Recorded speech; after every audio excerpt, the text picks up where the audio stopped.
Welcome, community, to our next Let's Talk episode, and this time we have for you the latest PUBG dev letter, which is promising some crazy anti-cheat measures and performance plans for the future.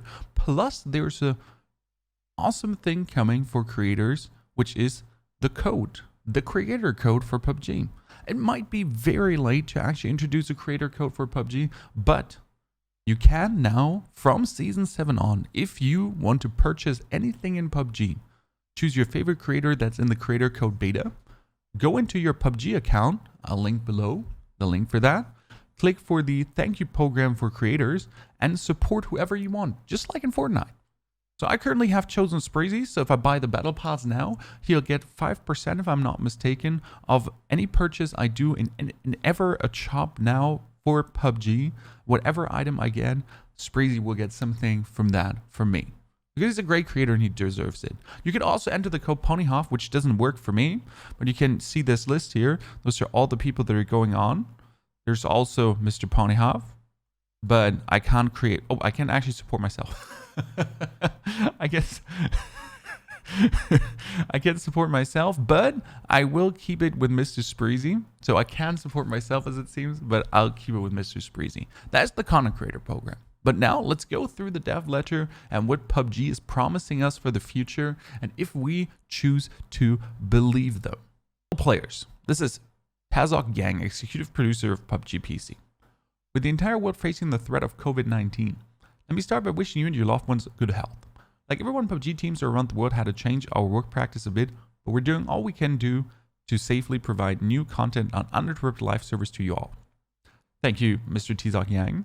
2019 was a busy year for us, with a lot of new content updates to some of our maps and a number of quality of life fixes. While much of this content was very well received,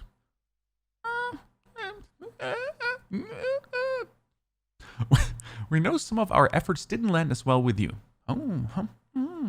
I'm reflective inside. We also had trouble nailing down the causes of a few persistent bugs, like the blood splatter bug that was causing performance issues, and struggled against a relentless onslaught of cheat programs. They admit it, but like it. That's a good start. These are some things I'll be taking with you about today. Okay. Last year was also a year of growth and change for our teams. To say that we suffered from growing pains would be an understatement. And most unfortunate of all is that during the massive expansion of our teams, we failed to communicate properly with you all, giving the unfortunate illusion that we weren't listening or did not care. The unfortunate illusion. There was a PR person at work here wording this very well. It's this that I'm most sorry for, as one of the reasons PUBG was able to grow as much as it has was the love and passion of our community. That dedication has carried us through 3 years of service, and I'd like to reaffirm to you all today that we will focus on the issues that are most important to you and continue to improve the game for years to come. Thank you. There's quite a bit to go over in each category, so I'll be releasing additional letters in the future to talk about other pressing topics. In this letter, I'll be giving you an update on some of the major areas of focus for us, including anti-cheat, performance, and stability.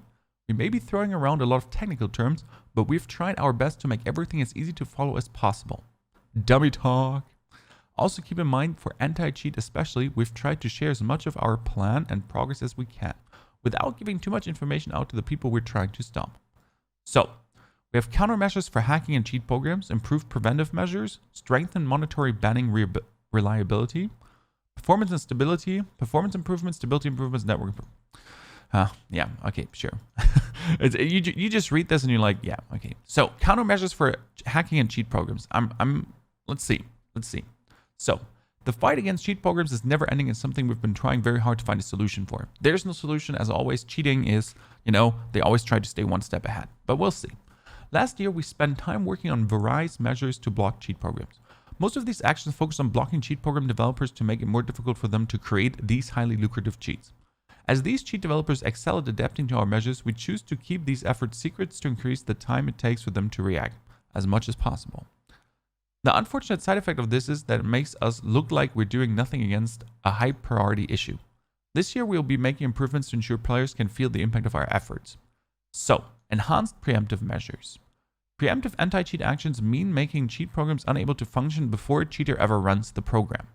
This is mainly accomplished by targeting the development of cheat programs to make the effort outweigh the gains. We're tackling this in a couple ways. Two-factor authentication system.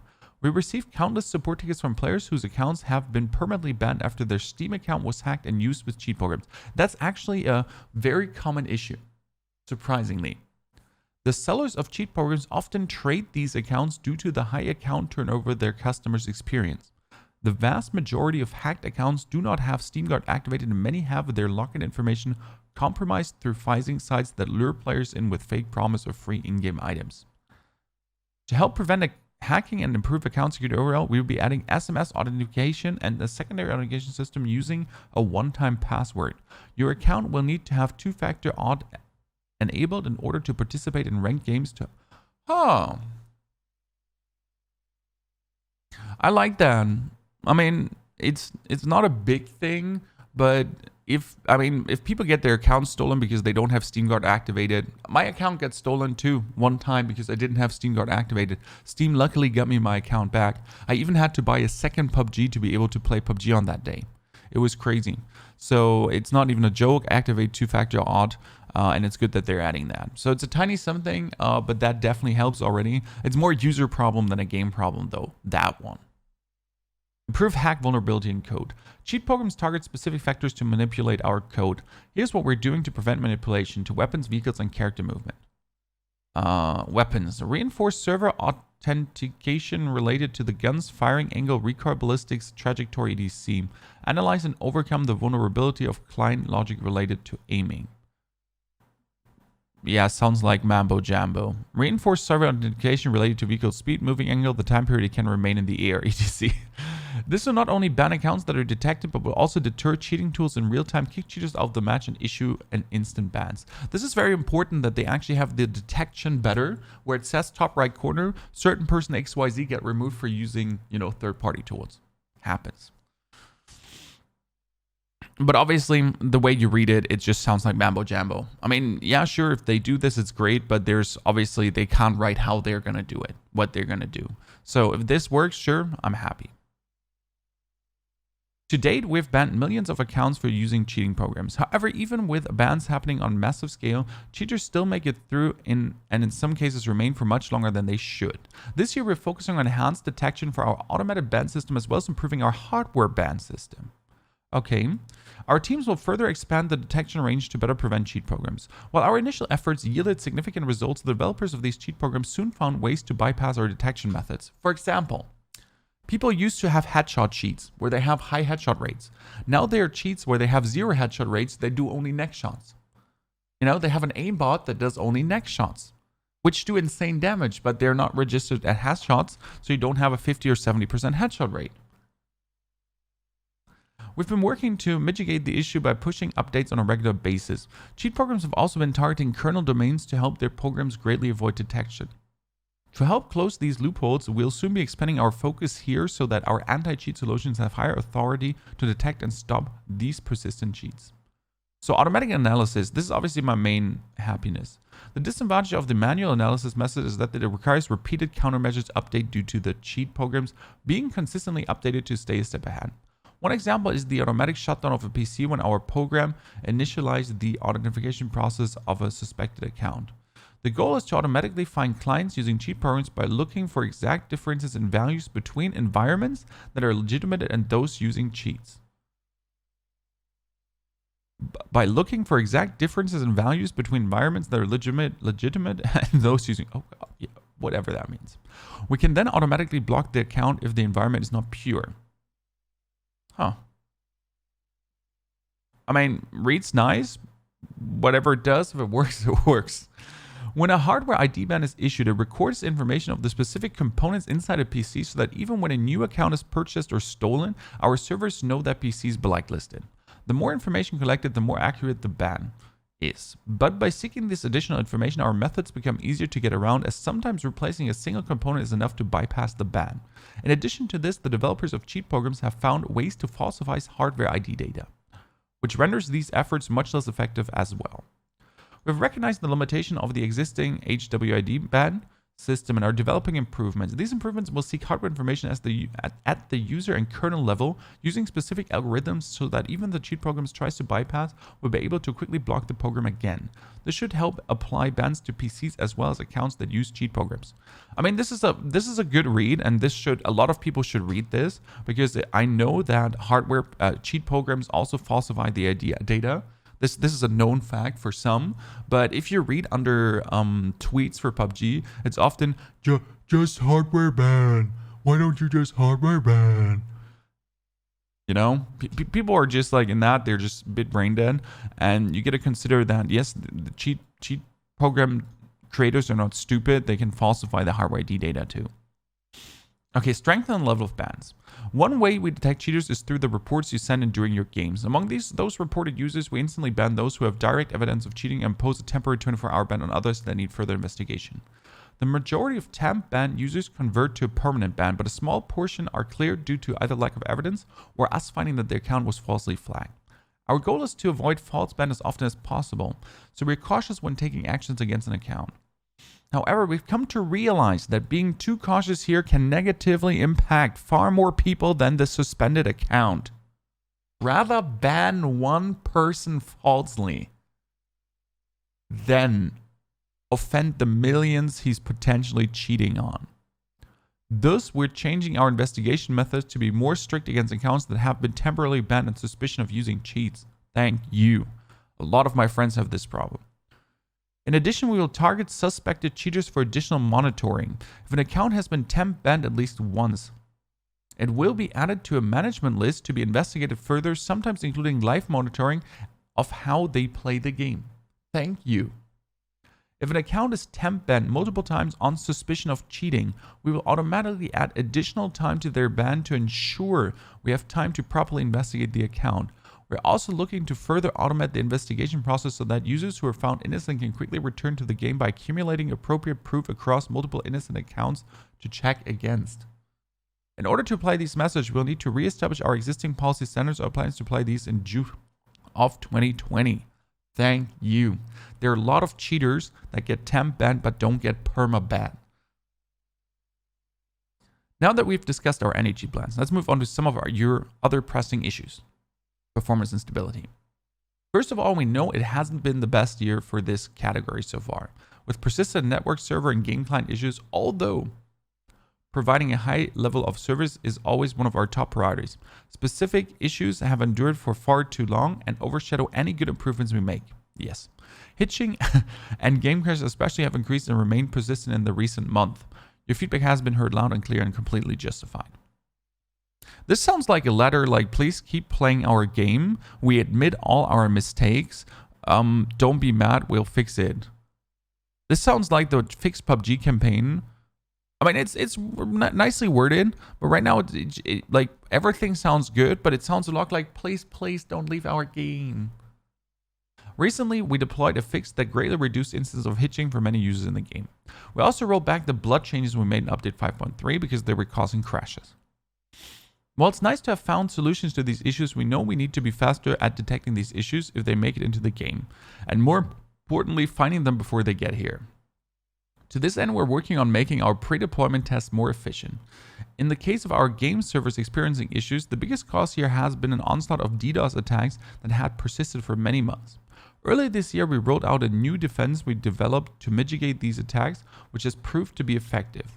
Now that it is in place, we'll continue to strengthen it where possible to make sure that attacks do not disrupt your experience when they occur. Improve seek time to find content in the package through pack file optimization. A package file that compresses all assets, okay. By reducing the number of level streaming and through optimization. Merge landscape, reduce the number of level streaming, and improve hitching issues. Okay. This is all just mambo jambo where you just like, sure, if it works, it works. If you can change the method of level streaming for graphic data, loading to one stream for loading separately per frame to reduce hitching issues, then you're great. List of improved for stuttering issues. When player open inventory, when player turns on the character preview, if this would be good if they actually fix this, because it can be annoying if you're actually trying to equip weapons and things and it just goes annoying. Optimize improved GPU performance by further utilizing HLOT. HLAT refers to a system that combines multiple static mesh actors into a single static mesh actor when these are viewed from a long distance. This can help improve performance by reducing the number of the actors that needed to be rendered on a scene and thus reducing per frame draw cells, chat. Yes, listen, okay? Good that we talked about this. Optimizing the animation of the amount of calculations can be adjusted based on a gameplay-wise priority to address the overload issue due to the dense character population or excessive actions played. Improvement for low PC specs. Woo! We've seen cases where the game can't be played due to performance issues on various PCs. To minimize such problems, we will improve to automatically adjust the degree of optimization based on PC use so the game performance can be stable on low PC specs as well. Also, we're currently working to reduce the cost of animation processing on the machines with low CPU cores. We still have instances where players experience intermittent crash issues in the lobby, in-game, and loading screens, etc. Okay? Well, that's just like, sure, we'll fix crashes. There's nothing to really, yeah, we'll fix memory leaks, blah. Good. Network improvements. I'm very interested in reading this one. So we have the distribute denial of service. The DDoS attacks affect the majority of popular online games at some point. When the game server experiences DDoS attacks, all users on that server go through connection errors such as network delay, high ping, packet loss, etc. Increased since November 2019, it became a very serious problem in February 2020. To address this, our team has introduced additional external solutions, which developing our own DDoS defense. Thanks to this, most DDoS attacks are being blocked successfully. We'll share our measures taken against DDoS in more detail in separated posts. I think this is a lot where people are not aware of. They're just like, servers are shitty today. So it's good to address that. Even though people don't care, they're just like, just fix it. Just turn the servers on and off again. After some of the external DDoS solutions were applied, we began to receive a higher amount of packet loss reports from NA and EU players. Packet loss is the worst. We've mitigated this quite a bit, but some of the issues still remain. Since various errors can contribute to this, we're working on cost analysis and route optimization to further reduce the packet loss and improve the overall network environment. Closing, we understand that when we do not communicate with you, your natural instincts are to assume that we don't care about these issues. Yes. We're working very hard to improve not only our communication, but also the issue we described in this letter. We've got a lot of great content planned for this year, and we want you to be able to enjoy it without wondering when your next crash or issue is going to be.